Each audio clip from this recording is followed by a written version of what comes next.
This video was brought to you by The Athletic, the best place for baseball coverage online. You can use my link at theathletic.com/foolishbaseball for a 30-day free trial and 50% off your annual subscription fee.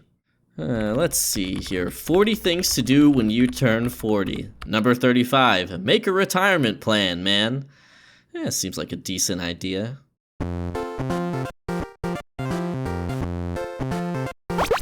Alright, here's a take.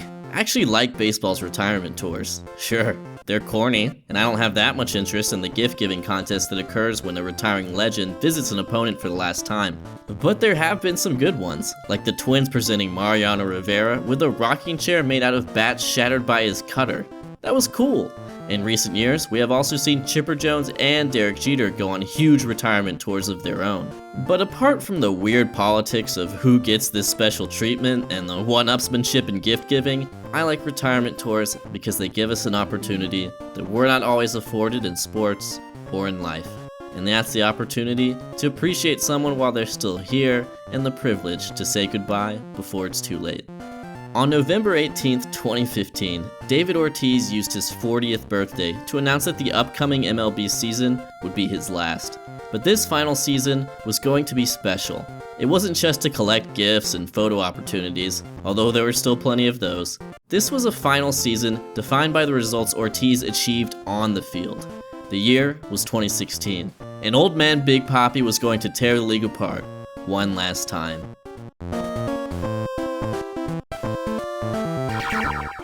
Expectations for Papi's final season were pretty high. Although he was a bit past his prime, he was still a very productive hitter for Boston when he announced that 2016 would be his final campaign.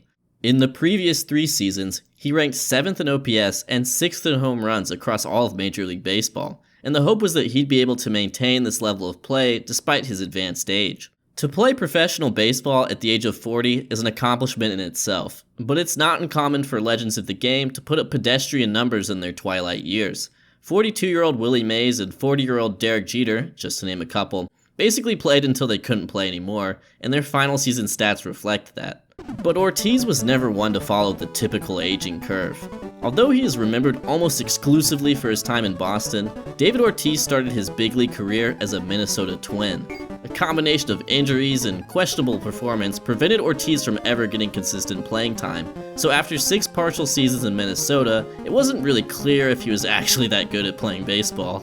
Before the 2003 season, the Twins cut David Ortiz to save a little cash and free up a roster spot for Rule 5 draft pick Jose Morban, who of course went on to have a brilliant Hall of Fame career. Wait, sorry, he hit 141 in 61 career games.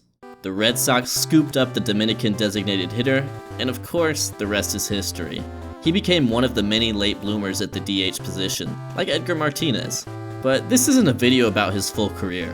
This is a video about what the 40-year-old Papi did in 2016. It's time to start the season. The league should have known what they were in for from the get-go. On April 15th, known speed demon David Ortiz stole a base. I mean, just look at him go. That guy means business. On May 14th, he hit a walk-off double against the Astros. It was the 23rd and final walk-off of Papi's career.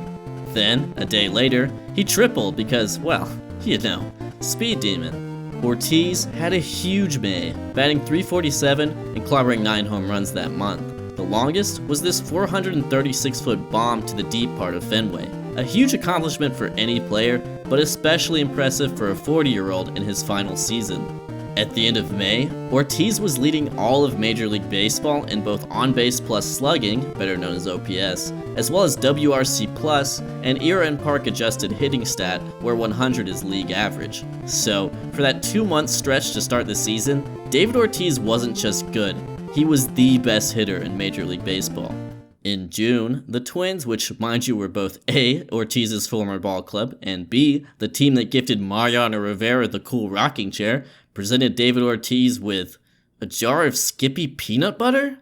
Apparently, this was a callback to a clubhouse incident in which then teammate Corey Koski had smeared peanut butter on Ortiz's underwear during spring training. Ah, the old peanut butter in the underwear. A classic. That's a classic bit right there. On June 19th, he collected his final stolen base against Seattle. But those 40-year-old legs did something far more interesting than steal a couple bases. I'll get to that later. 40 things to do when you turn 40. Number 8. Start walking, stupid. Well, I put the stupid, it just says start walking. David Ortiz took that advice to heart, drawing a walk in the All-Star game that year. He was pinch ran for and received a standing ovation. It's not uncommon for a beloved player to reach the All-Star game in his final season, as voting frequently turns into a popularity contest.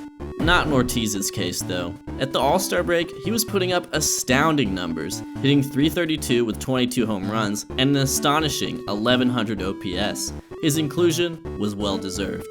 Number 17. Do that thing you used to love. On August 6th, on the road and in a National League park, the Red Sox decided to give David Ortiz the start at first base, which had become more and more infrequent as he got older. It was the last time he ever played the field, but he did make a couple nice snags. If you want to play the gift-giving game, we should give props to the Tampa Bay Rays, who presented Ortiz with a painting of his 500th home run, which was hit at Tropicana Field a year prior. That wasn't even the best gift he received from a division rival, as the Orioles bequeathed upon David Ortiz the visitor's dugout phone he destroyed in 2013. Consistency was key. As a DH, he was able to focus all his energy into the art of hitting. In his final season, Big Papi outright refused to have even just a single bad month.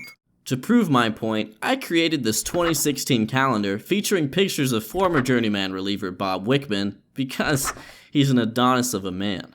As I flip through the calendar, you'll notice that David Ortiz never had an OPS below 900 for any month.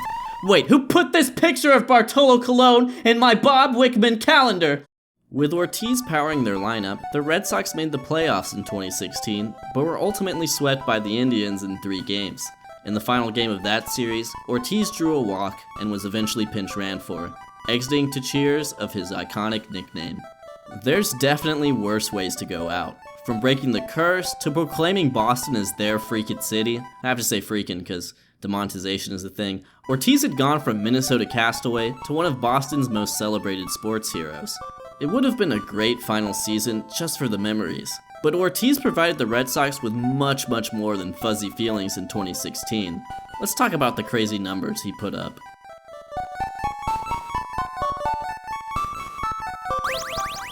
Here's all the pertinent stats on screen at once, just chucking them up there.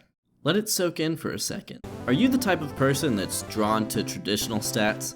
That .315 batting average, 38 home runs, and 127 RBI must be really eye-catching.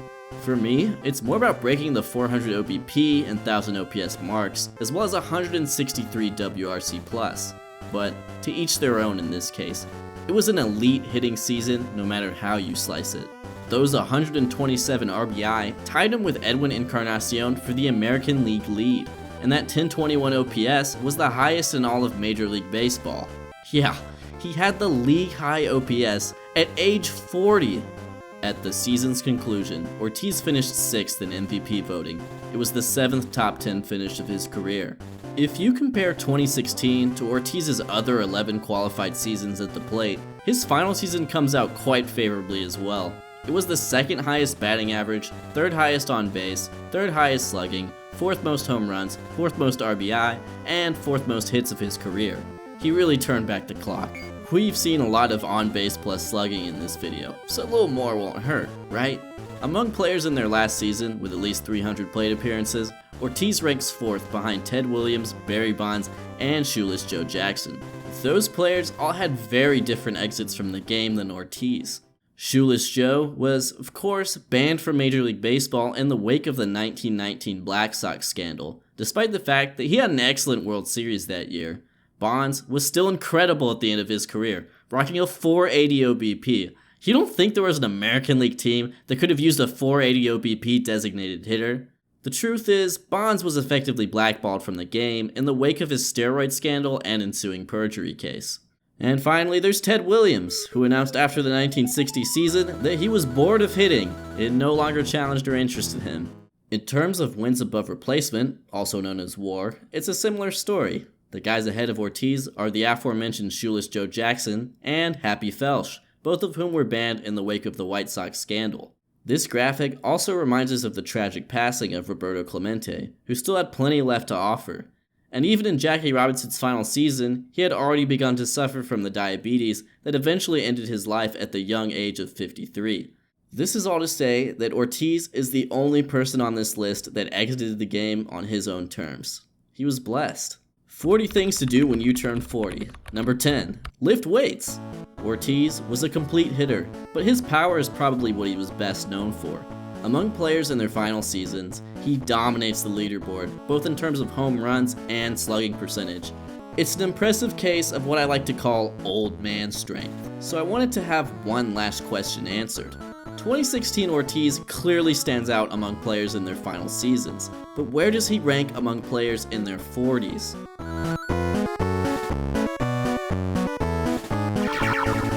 So, David Ortiz hit the most homers in an age 40 season or older. It's gotta be worth something, right?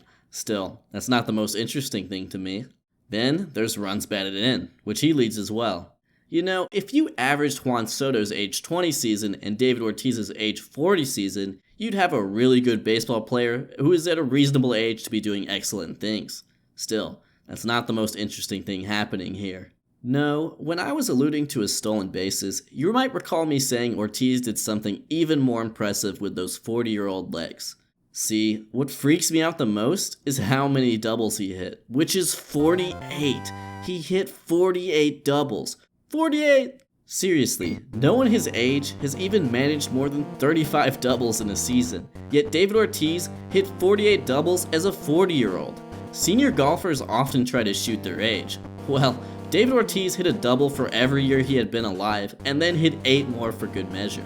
Now, Fenway Park is basically doubles paradise. In fact, according to Baseball Prospectus, left-handed hitters in Fenway have the highest double factor in the entire league. But 48 doubles is still a crazy feat. One thing about this season being so recent is that it was played in the age of StatCast. Ortiz feels like a bygone from another era, but he played long enough to have those juicy exit velocities, launch angles, and barrels tracked. And when you look at all those, he actually comes pretty close to replicating a modern young masher like Joey Gallo, albeit with a little less emphasis on launch angle. 40 years old, by the way. So, to sum things up, old man David Ortiz spent his 2016 traveling from stadium to stadium, receiving tributes from his opponents, and then promptly dashing the hopes and dreams of said opponents. It's a pretty baller way to spend a final season. This past year, he gave baseball fans a huge scare when he was shot and wounded in a cartel assassination gone wrong, as he wasn't even the intended victim of the attack. Still, in David Ortiz fashion, he bounced back to throw a first pitch at Fenway Park just a couple months later. And with that came the reminder that even though David Ortiz had played his last bit of professional baseball, he'll still be a part of the game for many years to come. Number 18, sponsor a child. The Yankees lose. This episode of Baseball Bits was brought to you by The Athletic. The Athletic provides its readers with the best baseball coverage and storytelling available. They employ a world-class team of writers that cover all your favorite organizations at the local level as well as at the league level, and that goes for almost any sport you can imagine. On top of this, the website and app are completely ad-free, so no more annoying pop-ups. You can use my link at theathletic.com/foolishbaseball for 50% off your yearly subscription, as well as a 30-day free trial. Once again, thank you to The Athletic for sponsoring this episode of Baseball Bits.